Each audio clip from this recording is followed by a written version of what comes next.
12 minutos pasan de las 10 de la mañana y continuamos con análisis y recibimos ya online a Ignacio Albizuri, director de mercados en Miralta Bank. Ignacio, muy buenas. Muy buenas.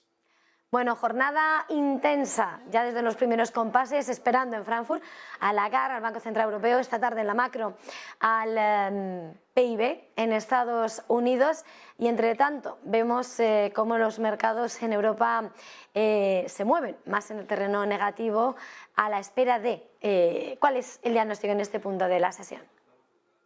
Bueno, la verdad es que era bastante previsible que los mercados cayeran o subieran ligeramente, debido a que pues es muy difícil posicionarse en cualquiera de las dos direcciones un día tan importante como hoy, en el que conoceremos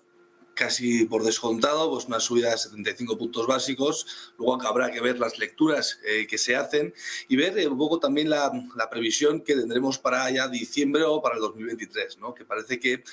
se está descontando también que va a relajarse estas subidas, no van a ser tan drásticas, y creemos que podemos empezar a ver ya pues 50, 25, 25, un poco para ver una subida total para final de 2023 cerca del 3%, algo más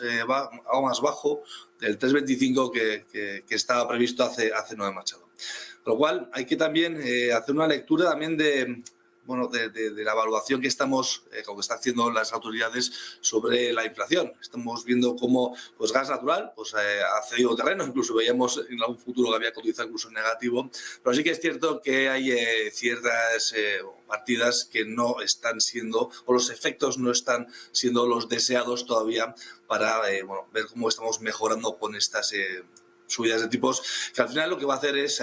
un acceso al capital más difícil, un endurecimiento de la situación de bienestar, como ya decía Macron, que el bienestar se iba a acabar. Y bueno, al final sí que también estamos viendo cómo desde el 11 o 12 de octubre, gracias a los resultados empresariales y otros factores, pues también había relajado un poco la renta variable, por lo menos en Europa, y ahí hemos subido casi un 6, con lo cual yo creo que también puede reflejar un poco esta recogida de beneficios de los operadores a corto plazo, viendo que puede todavía crear turbulencias y que todavía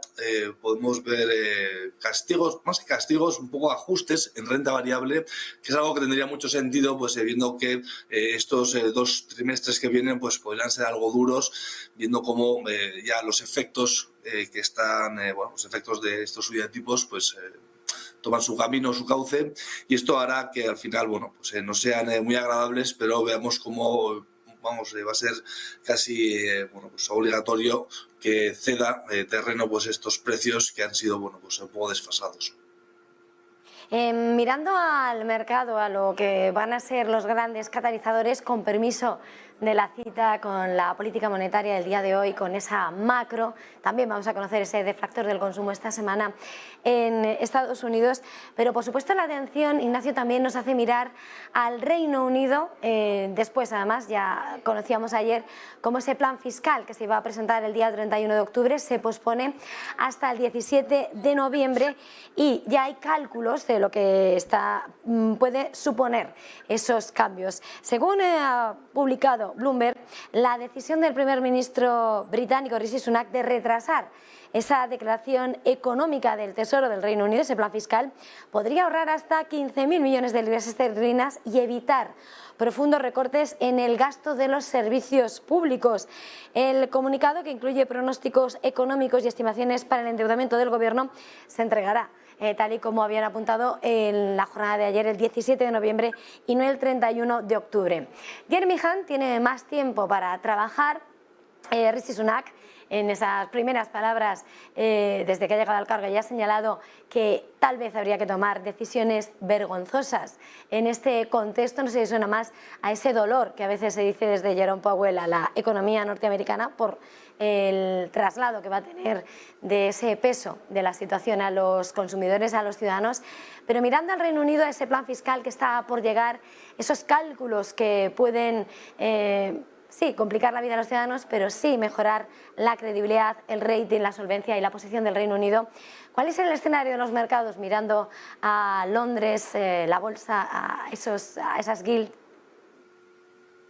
Pues la verdad es que me suena bastante a un eufemismo, ¿vale? Son palabras bastante suaves para efectos bastante duros. creo que ya estaba descartado que van a aumentar la presión fiscal, porque es el único modo de un poco mejorar la situación que tienen. Ya hemos visto cómo casi todo su sistema financiero, el gilt o incluso la libra, pues había sido pues, muy tensionado. Es cierto que había creado más incertidumbre de la que ya había en Reino Unido, perdón, y bueno, al final lo que estamos viendo es que parece que tiene una dirección concreta que puede hacer que los mercados se calmen y que, bueno, pues aunque sean medidas duras, que creo que la vamos a ver en toda Europa, tiene que mejorar su situación en el medio y largo plazo, debido a que, bueno, creo que han sido uno de los países más castigados, o por lo menos la población pues tiene, bueno, pues un sistema de empleo o un desempleo bastante imperante y unos precios que son poco tolerables para el mercado. Con lo cual, cualquier medida que sea dura, pero sea efectiva y sea eficiente y podamos ver mejoras de cara a los siguientes trimestres, pues va a ser bienvenida. Y también un poco para la credibilidad del país y de la economía, que habíamos visto según los últimos acontecimientos que había hecho temblar, bueno, pues todo un sistema de cientos de años. En este contexto en el que hay múltiples referencias y múltiples focos de incertidumbre en la geopolítica, la geoestrategia, la guerra que sigue ahí, ¿cómo hay que gestionar en este momento a la hora de mirar a las oportunidades de inversión? ¿Cuál debe ser la posición en estos momentos, Ignacio? Pues la verdad es que están viendo oportunidades más en renta fija que en renta variable. Incluso muchos banqueros privados están recomendando a los clientes por el mero hecho que te dan algo de certidumbre. Hemos visto cómo, pues, ya conocemos todos las caídas en renta fija de este año, que han sido pues, más castigadas de lo que deberían. También un poco también por la situación de subida de tipos, pero estamos viendo pues, unos retornos, o sea, muy atractivos con empresas de mucha solvencia y que pueden dar, por lo menos en el corto plazo, bueno, más credibilidad de la que puede dar la renta variable, que, bueno, pues ya hemos visto cómo pues los resultados que ha habido en Estados Unidos de las tecnológicas no han sido tan buenos como los esperados, están siendo castigadas. En Europa ha sido un poco un signo mixto, pero hay muchísima incertidumbre y creo que ahora pues, bueno, pues hay ciertos miedos a posicionarse a largo plazo en renta variable. Con lo cual sí que es cierto que podemos mirar a ciertas,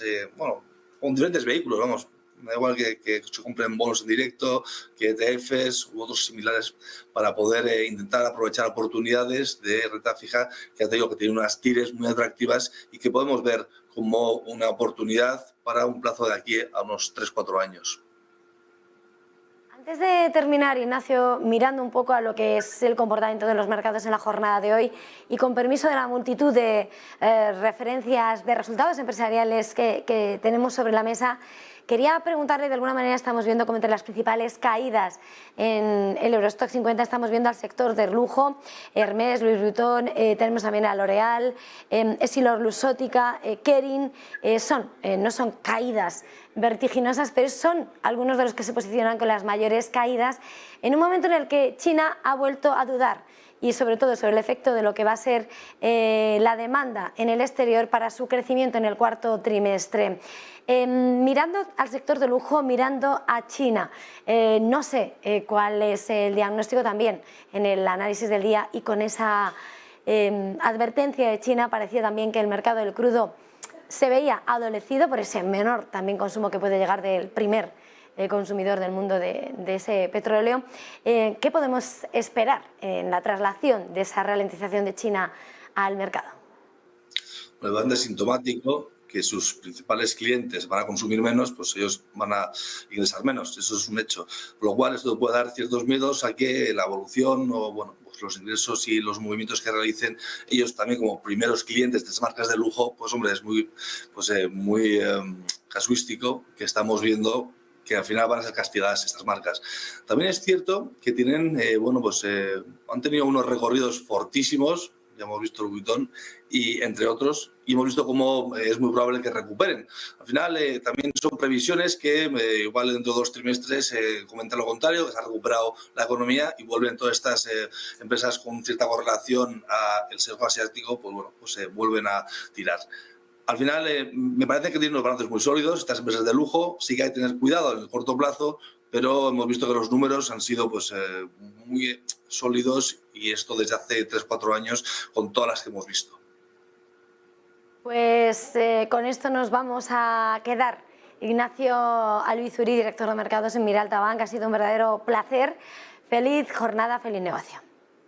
Gracias, un saludo.